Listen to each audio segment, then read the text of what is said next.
고린도 전서에 있는 말씀 이것으니 사도 바울이 고린도 교회에 보내는 편지 중에 일부라고 볼 수가 있습니다. 사도 바울, 폴. 기독교에 있어서 바울의 영향력 대단하다.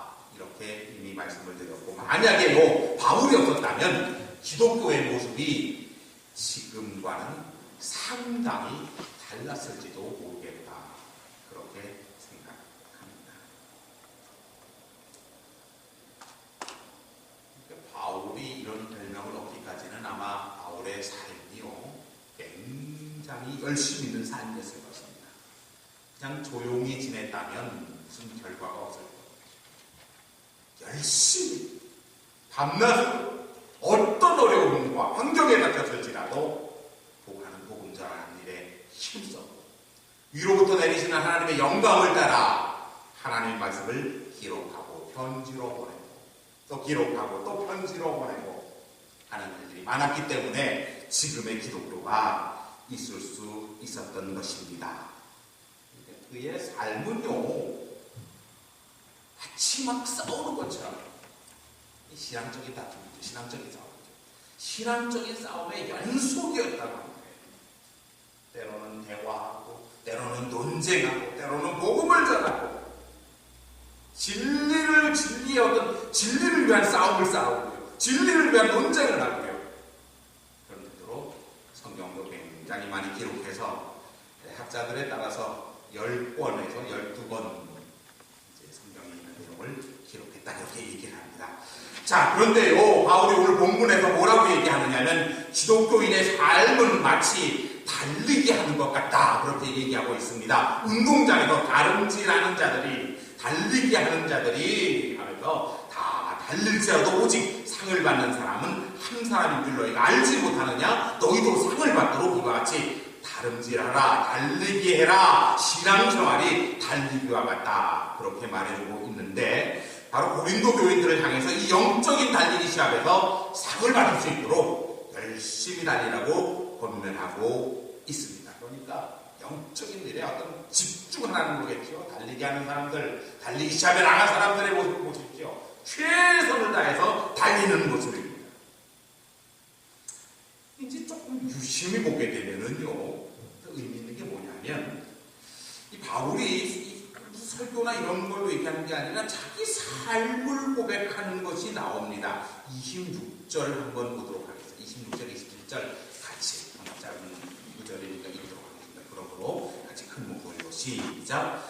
그러므로 나는 다름질하기를 향방 없는 것 같이 아니하고 싸우기를 호응을 치는 것 같이 아니하며 내가 내 몸을 쳐 복종하게 하면 내가 남에게 전파한 후에 자신이 도리어 버림을 당할까 두려워함이로다. 아멘. 여기 보니까 내 이러면서 이 자기의 삶으로 고백하고 있는 거예요. 그러니까 자기도 지금 다름질하고 있다는 거예요. 다름질하는데 향방 없다. 이건 뭐냐면은 목표가 없는 것처럼 하는 게 아니라 향방이 없다는 목표가 없는 거잖아요. 그러니까 목표가 없는 것 같이 하지 않겠다는 얘기를 하고요. 그 다음에 나오는 게 싸우기를 허공을 치는 것 같지 아니하며 이게 무슨 배경이냐면 권투하는 상황입니다. 싸우는데 권투하는데 사람을 맞춰야지요. 허공을 치면 안 되잖아요. 그러니까 허공을 치는 것처럼 하지 않겠다. 이런 얘기를 지금 하고 있다고 하는 얘기입니다. 자, 그런데 그럼 여기까지는 이해가 가요. 어떤 교인들에게 달리기 하는 것처럼 신앙생활 열심히 해야 돼. 그리고 자기도 목표를 향해서 달리기 해야 되겠다 하는 얘기를 하고 있습니다. 그런데 이제 문제는 뭐냐면요. 그 다음에 오는 말씀이라고 볼 수가 있습니다. 여기 보니까요. 27절 말씀. 제가 한번 다시 보겠어요. 내가 내 몸을 처복종하게 하는, 그 다음에 나옵니다. 내가 남에게 전파한 후에 자신이 도리어 버림을 받을까 두려워함이로다. 이렇게 말하고 있습니다. 글쎄요. 지금 바울이요. 그러면서 뭐라고 하냐면, 아이고, 나는 다른 사람들에게 복음 다 잘 전파하고, 혹시 나는, 지금 문제가 뭐냐면, 복음에서 제외되는 것 아니야? 하면서 그걸 두려워하고 있다는 거예요. 여러분, 좀 소심해지고 있어요. 이 바울이 누굽니까? 아까도 얘기했습니다만 바울은요, 부활의 주님을 만난 다음에 자기의 모든 배운 것이요, 굉장히 많이 배워 가졌고 또 로마 시민권 가지고 이런 모든 것들을 배설물로 여긴 사람 아니겠습니까? 그리고요, 바울이 어떤 사람이냐면 성경의 한 장면을 보게 되면 베드로 있잖아요. 예수님의 수제자 베드로한테도 혼내키는 그런 장면도 나오거든요. 대단한 사람이죠.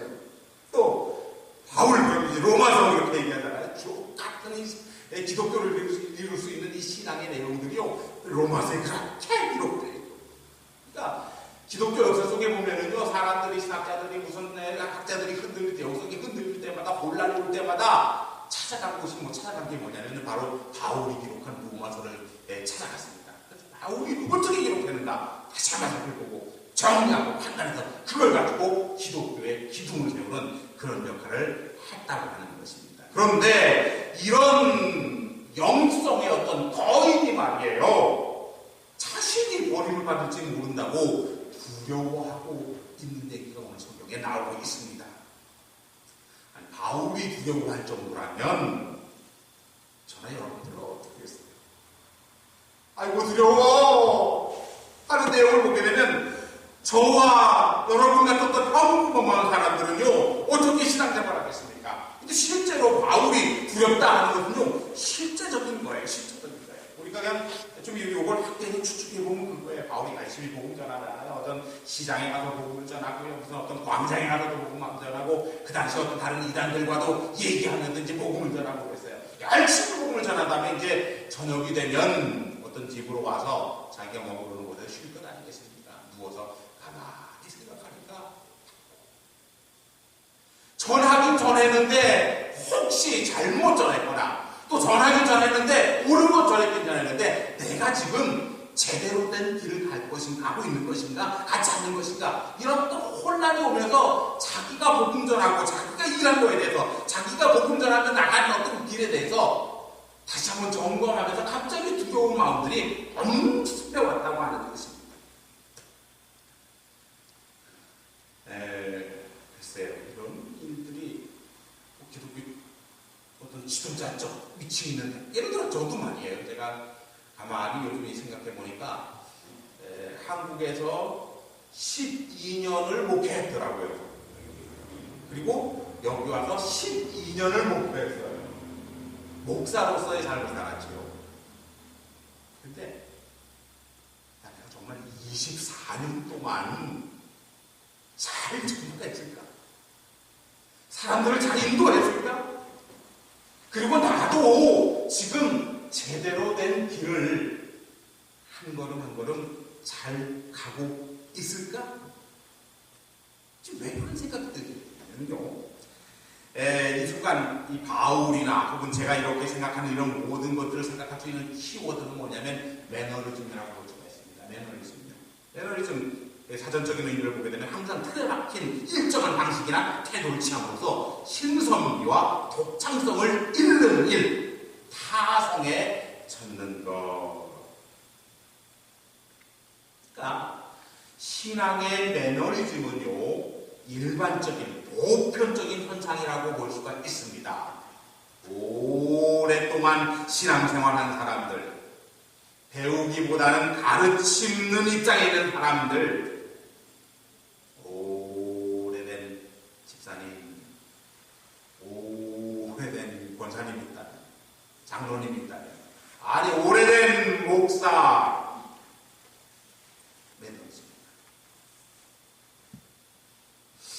글쎄, 비근한 예를이나 어떤 예를 들 수 있을까요? 예를 들면은요, 음악을 좋아해요. 음악 굉장히 좋아하니까 음악 너무 좋아하니까 여러분 다 때는 다 이렇게 막 클래식 막 좋아하고 그러잖아요. 그래서 지구의 코드사에 있는 노란 딱지 붙은 거 막 이거 하나씩 이렇게 사고 저든지 그런 게 있잖아요. 클래식 딱지 뭐 요새는 CD입니다만은 처음에는 음악을 좋아해요. 하나씩 아주 특게 이제 샀어요. 근데 시간이 지나면서 어떤 생각을 하냐면 그냥 그 처음에 하나둘 모을 때는 너무 신나고 좋아하는데 그득 그렇게 사회에서 어느 순간인가 무감합니다. 책도 마찬가지입니다.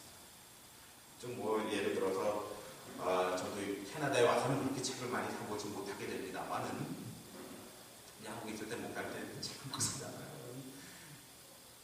그러다가 나중에 지금도 이렇게 보면 야 많이 샀다 생각은 드는데 그냥 그때 떨어졌던 열정들이 없어지는 거예요. 그냥 산 거예요. 제 삶을 살아가면서 어떤 부부관계도 그럴 수도 있고요. 어떤 상황에서 살아갈 때 다 그런 매너리즘이 올 수 있다고 하는 것입니다. 그러니까 어떤 문제가 있냐면요. 기독교의 어떤 정보를 많이 알고 있다고 해서 이게 신앙의 세계에서 진정으로 정말 잘 가고 있다고 이렇게 얘기할 수가 없다는 겁니다. 무슨 왜 그러냐면요. 저도 깜짝깜짝 놀랄 때가 있어요. 여러분 어제 초기 신앙생활 하시는 분들이요. 그런 얘기 이제 둘러앉을 얘기할 때 그런 고백을 할 때 하나님의 은혜 정말 그때 하나님의 은혜가 아니었으면 하면서 하나님의 은혜 그때 하나님의 사랑으로 현실에서 막 하나님의 사랑을 막 얘기하고 그럴 때 제가 깜짝깜짝 놀랄 때가 있어요. 저렇게 뜨거운 신앙을 가지고 있는데 내가 지금 뭘 생각하고 있는 거지?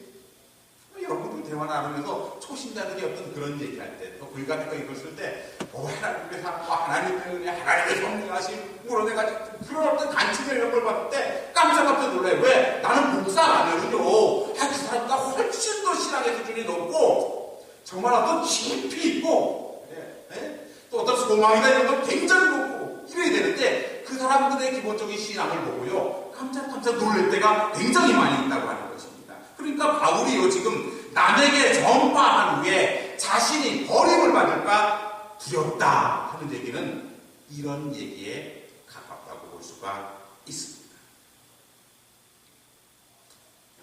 여러분 우리는 이 문제를 좀 심각하게 생각해야 됩니다. 여러분들이요 평생 살면서 교회에 봉사하고 충성하고 또 교제 나누고 이렇게 열심히 충성했는데 나중에 보니까 복음에서 제외됐다. 어떡하죠? 아마 이단들이 그렇게 놀랄지도 모르겠어요. 평생 동안 보통 신앙생활 한다는 것보다 이단 내면은 더 열심히잖아요. 열심히 하고 막 이러면서 했는데 그게 아니었다. 그 사람들까지 생각할 것 없이 지금 사도 바울이 지금 고민하는 것처럼 여러분과 제가 만약에 평생 신앙생활하면서 평생 목사로 살았는데 복음에서 바울이 지금 걱정하고 있다고요. 그러면 여러분이 생각할게 목사님 신앙생활하는 게 쉽다고 하더니 그러면 어려운 거네요. 그렇게 되는 거죠. 그냥 예수 믿고 살면 되지 않나요? 근데 실제로 여러분이 신앙생활하는 모습이요 외모로 보면요 어쩌면 충분한 조건을 갖췄어요. 주일날 교회 와서 예배드리지요, 또 교제 나누지요, 구역 모임에 참여하죠, 성경 공부한다고 그러지요, 또 신방 받는다고 그러지요. 이 정도면은요 신방할 때도 저는 그런 말씀 드렸습니다. 아마 기독교인 중에 프로테이지로 1% 이내에 드는 분들이에요. 그러니까 내용적으로 보면은 이 한국 분들이 신앙생활하는 모습은요 정말 수준으로 보면 외형적으로 보면은요 일정한 수준에 올랐어요. 아무 문제가 없다고 볼 수가 있습니다. 그러니까 훌륭해요. 캐나다 분들 보게 되면 주일날 그냥 한 번 달랑 예배 드리고 그다음에 아무 외형적인 거는 우리는 그만하면 됐습니다. 그러면은요 바울도 마찬가지입니다. 바울도 우리 성경을 보면 얼마나 만나서 그냥 복음전하고 열심히 나갔습니다. 그러니까 지금 열심히 이렇게 했다는 걸 걱정하는 게 아닙니다. 문제는 뭐냐면요 자기가 도대체 바른 방향으로 가고 있느냐가 문제예요. 열심히 했는데 길이 달랐다는 문제 있잖아요. 열심히 운동을 했는데 예를 들어서 골을 넣으려고 축구하는데 열심히 몰고 가는데 자기 골로 가면 안 되잖아요. 방향이 제대로 잡히지 못하는 것을 얘기하는 것입니다. 방향 잡는 일 쉽지 않음을 지금 사도 바울이 얘기하고 있습니다. 여러분 신앙의 매너리즘이라고 얘기했는데 그 이유가 바로 여기 있는 거예요. 여러분 방향을 잘못 잡고 나도 모르는 사이에 걸어가고 있다면 무시고 걸어가고 있다면 어떡하지요? 바울이 지금 그걸 염려하고 있다는 것입니다. 여러분이 지금 트리니티 하는 교회라고 하는 교회에서 지금 신앙생활을 하고 있습니다. 이 교회가 좀 잘못된 교회면 어떡하죠? 열심히 해. 근데 교회 자체가 잘못된 교회야. 잘못된 방향으로 걸어가고 있습니다.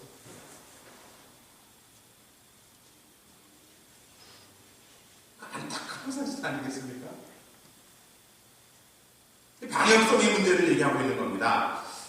지금 여러분들이 이제 제가 여기 교회 담임 목사라고 지금 이렇게 있고 여러분들이 제 말을 따르고 또 저와 같이 신앙생활하고 제가 이끄는 들어가요. 제가 좀 문제 있는 목사면 어떡하죠? 잘못된 방향으로 이끄는 목사면 어떡하죠? 그거 걱정 안 해보셨어요?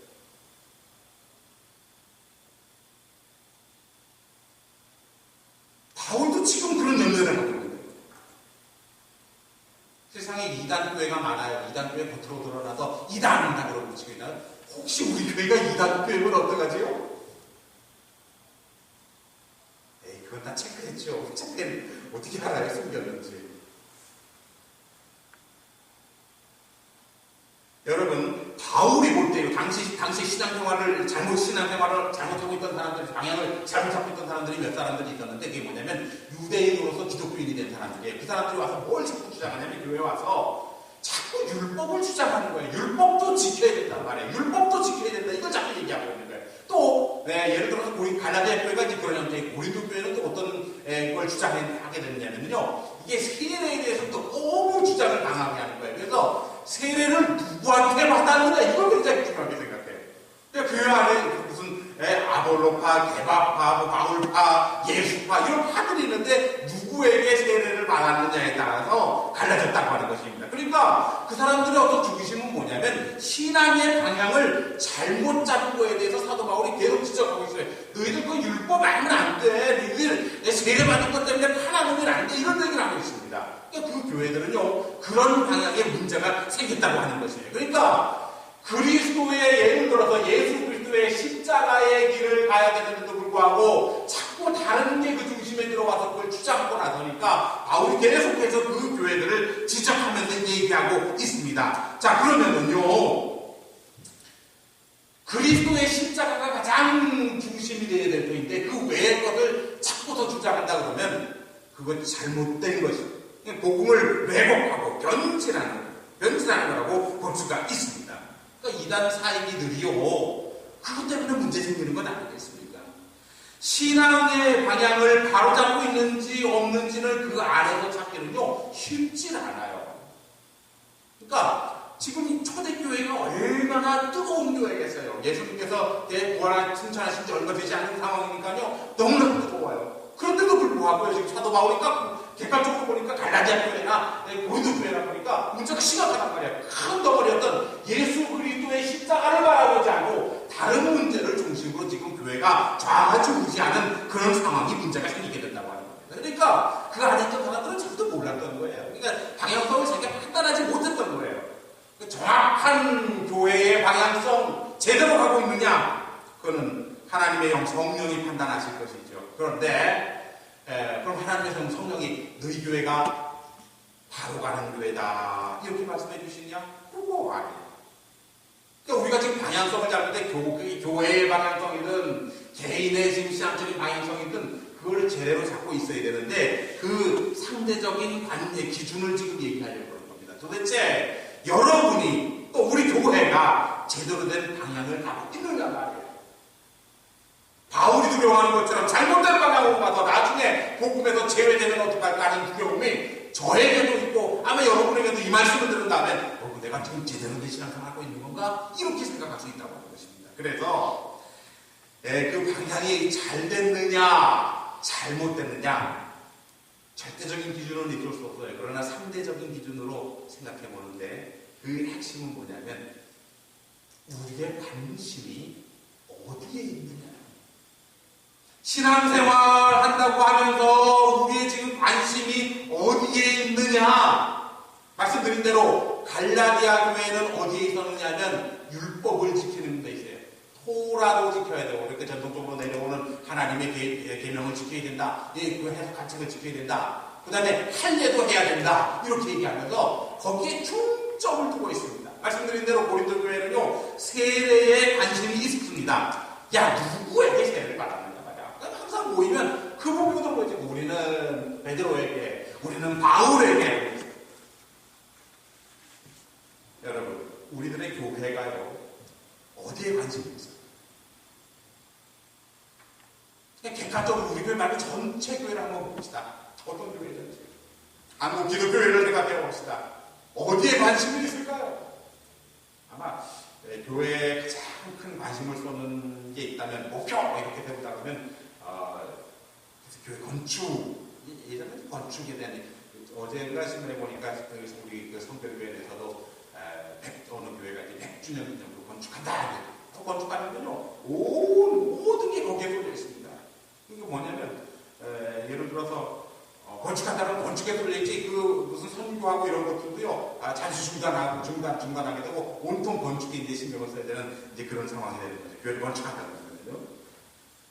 저도 목회 초기에, 처음으로 이제 제가 단독 목회를 한 교회에 딱 갔습니다. 갔더니요, 뭐 교인들 글쎄요, 8명, 9명 이렇게 있었나요? 그때 이제 결혼하기 전이었는데. 근데 교회가 뭐냐면 월세였었어요, 가보니까요. 건물 2층을 세 얻어서 그 당시에 20몇만 원씩 내면서 월세였더라고요.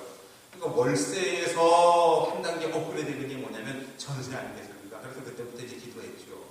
아이고, 하나님, 교회가 전세로 바뀌어야 됩니다. 온통 생각이 뭐냐면 전세. 돈 있어서 전세로 바꿔야 된다. 계획도 세우고, 기도의 핵심도 그거고, 이제 하면서 이제, 그렇게 돼서 신경을 쓸 수밖에 없어요. 그렇게 해서 이제 결국 전세로 바꿨어요. 그 다음에 이제 제가, 거기서 떠난 지 한 3년 후인가, 우리 김승훈 목사님이 오셔서 교회를 크게 지셨습니다. 정말 고생 많이 하셨을 것 같은데. 목사님 교회 한번 지셨는데 박수 한번 해드리죠. 저는 겨우 전세로 바꾸는데 목사님 교회를 지셨더라고요. 그때도 제 생각에는 그냥 추측해보면 온 신경이 아마 교회 짓는 데 신경 쓰지 않았을까. 목사님도 막 일하시고, 일어나서 뭐 다른 어떤 예배보다 더 중요해 교회를 줘야 된다 해서 이렇게 찜도 지고 그러지 않았을까. 그렇게 한번 상상해요. 자, 보십시오. 교회는요, 개인으로 얘기하면 여러분이 지금 고민하고 염려하고 지금 뭐 학생이면 공부하는 문제예요. 또 예를 들어서 무슨 직장이면 직장 다니는 문제, 예를 들어 사업을 한다면 사업하는 문제가 온통 내 신경 속에서 일어나면 그 생각, 누워도 그 생각. 그런데 그러면 우리의 신앙의 방향성이 정확하지 않다. 그것 때문에 혼란이 오는 거죠. 여러분, 공부하는 문제, 사업의 문제, 이거는요, 우리 지금 사회의 어떤 정서나 상황이나 어떤 경제적인 상황에 따라 굉장히 많이 좌우가 되지 않습니까?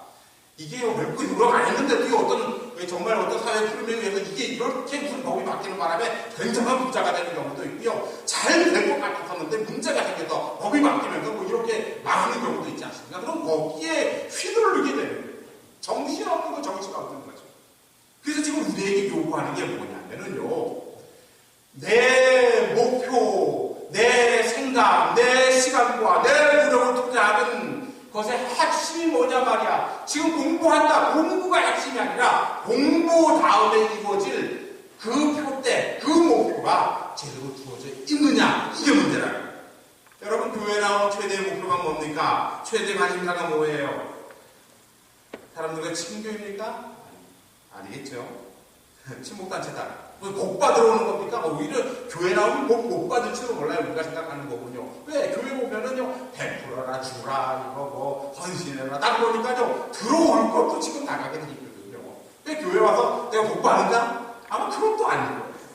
그렇다면은요, 여러분, 우리가 방향에 착오 없이 걸어가기 위해서 우리가 추구해야 될 게 있는데, 지금 눈앞에 어떤 상황이 있을지라도 그 뒤에서 우리의 목표로 기다리고 있는 건 뭐냐면 예수 그리스도의 십자가라고 하는 것입니다. 그거 바라보면 오늘 내가 이 일을 어떻게 판단해야 될 것인지 판단이 신다는 거죠.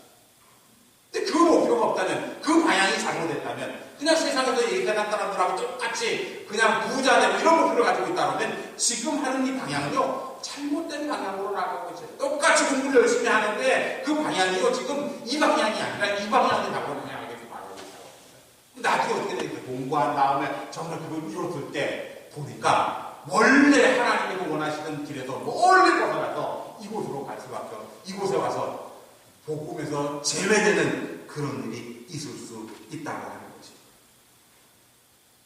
근데 문제는 그렇게 사는 것이 쉽지 않아요. 뭐 운동 같은 거 하는 것도 보니까 마라톤 코스도 얼마 전에 보니까 뛰다가 무슨 잘못 안내를 해갖고 마라톤 코스를 이탈해서 문제가 생기는지 그러더라고요. 운동 경기도 보면 한 2년 전인가 보니까 저희 애가 농구하는데 보니까 어떤 일이 있었냐면 게임을 막 하고 있었어요. 그러니까 리바운드 되는 거를 가져갖고 저쪽으로 가져가서 넣어야 되는데 상대편 팀이 리바운드를 딱 봤더니 자기 골에다 지금 착각한 거죠. 막 긴장해서 자기 골에다 딱 넣었어요. 그 2점이 이쪽이 올라갔잖아요. 나중에 결과 점수가 어떻게 되냐면 2점 차이로 우리가 얘네가 이겼어요. 그러니까 걔가 그렇게 안 넣었다 그러면 오히려 모르고 걔네가 이겼을 텐데 그 착각하는 바람에 그런 일이 생깁니다. 여러분, 열심히 했는데 방향이 잘못됐으면 어떡하죠? 열심히 그 시간을 내서 나 좀 더 쉬었으면 좋겠는데 교회 나와서 신앙생활 한다고 나왔는데 방향이 잘못됐습니다. 근데 방향을 바로잡는 게 쉬운 게 아닌 것을 지금 바울이 고민하면서 자기 몸을 쳐 복종시켰다고 하는 어떤 결연한 의지를 보이고 있습니다. 쉽지 않은 게 뭐냐면 우리는 예수 그리스도의 어떤 십자가, 부활, 여기에 열심히 신앙생활 한다는 사람도요, 이게 초점을 맞추지 못한 경우가 굉장히 많이 있어요. 별로 관심이 없어요. 성경은 오직 예수, 오직 그리스도의 십자가, 예수의 십자가만 찬송도 그렇게 얘기하고 성경도 그렇게 얘기하지만 실제로 그렇게 나가기는 어렵습니다. 여러분도 그렇죠. 왜? 예수 그리스도의 십자가가 지금 밥 먹여주지 않을 것 같거든요. 예수 그리스도의 십자가가 지금 대학에 합격시킬 것 같지 않거든요. 예수 그리스도의 십자가와 부활이요, 지금 내 삶에 내 병을 고쳐주지 않을 것 같거든요. 그 힘든 거예요. 그러니까 그걸 목표로 둘 수가 없어요. 우리가 경험하고 우리가 누가 조언해주고 세상에서 얘기하는 책 얘기해주는 그런 걸 따라갈 수밖에 없다고 하는 거예요. 그럼에도 불구하고, 그러니까 지금 사도 바울도 자기는 그렇게 열심히 나가면서 고민하면서 다시 한번 내가 몸을 좀 더 복종해서 지금 제 길로 가야 되겠다고 하는 그런 결연한 의지를 보이고 있다고 하는 것입니다. 모쪼록 사랑하는 성도 여러분, 예수 그리스도의 십자가와 부활, 지금 여러분들이 명확하게 이해가 되지 않을지라도 목표는 그거라는 게 틀림없습니다. 바울이 얘기한 로마서든지요, 다른 성경든지요, 핵심이다. 예수 그리스도의 십자가, 예수 그리스도의 부활을 빨리 내가 전할 수밖에 없다. 세상 사람들이 보기엔 미련한 것 같고 세상 사람들이 보기엔 별것 아닌 것 같지만 이게 최고다는 걸 성경에서 그렇게 얘기하고 있으니 제발 여러분들이 지금 눈앞에 있는 걸 추구하고 해결하고 이걸 열심히 견뎌내면서 하지만은 그 뒤에 넘어가는 내 최종적인 목표는 예수 그리스도의 십자가와 부활이라는 걸 고백하고 그걸 향해 나가야 한다는 것을 성경은 말씀하고 있는 것입니다. 눈앞에 다가오는 어떤 문제 해결, 예수 그리스도 십자가 부활 건 좀 모자라는 것 같잖아요. 뭐 추상적인 것 같잖아요. 저걸로만은 이게 내 인생을 즐길 수 없는 것 같잖아요. 저것 때문에 내 인생이 무슨 확 풀 것 같지 않잖아요. 저게 내 인생의 모든 문제를 해결해 주지 않을 것 같잖아요. 자꾸 그런 생각이 들어오는 게 잘못된 방향으로 가는 겁니다. 옳습니다, 여러분. 지금 바울이 이렇게 자기를 점검하면서 그 이후의 신앙생활이 전혀 오직 예수 그리스도의 십자가와 보혈을 향해 그리고 부활을 향해 생각하고 또 기도하고 그걸 추구했던 것을 보게 되면 우리의 삶도 똑같습니다. 부족하지 않아요. 완벽해.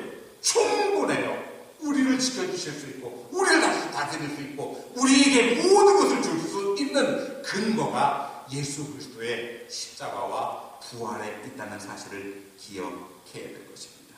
모쪼록 정리하면 지금 내가 하고 있는 일, 내가 지금 하려고 하는 일, 이게 공부든 사업이든 어떤 계획이든 일이든 예수 그리스도의 복음을 향한 것인지 판단하셔서, 그죠? 옆길로 갔다가도 그 목표를 다시 한번 보면서 지사님, 내가 이 공부를 통해서 하나님 앞에 영광을 돌리고 예수 그리스도의 복음을 전해야지. 내가 이 사업을 통해서 예수 그리스도의 복음을 전하고 예수 그리스도의 십자가를 증거해야지.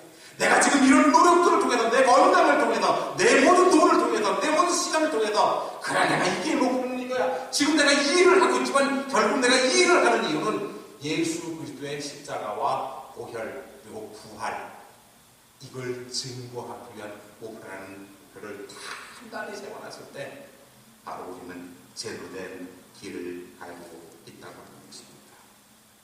여러분과 저의 삶 속에 그거 그렇게 하면 미련한 거야. 그게 바울이 간파했잖아요. 그 당시 헬라 사람이나 히브리 사람이나 얘기하는 거야. 그거 미련한 거야. 별거 아닌 거야. 그거 부끄러운 거야. 그걸 왜 추구해?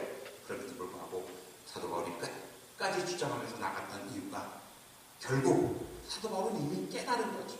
그 과정을 통해서 깨닫고 그 방향이 못하고 그게 전부라는 걸 깨닫기 때문에 자기의 모든 수고 또 다른 사람들의 모든 과정을 통해서 최종의 목표를 삼게 될 것을 분명히 선언하고 있는 것입니다. 모쪼록 여러분과 저희 삶 속에서 힘이 하는지 모르지만 어리석은 것 같이 보이는지 모르지만 지금 내 모든 이 노력들은 예수 그리스도의 십자가와 부활을 향해 나가는 거다. 복음을 향해 나가는 거다.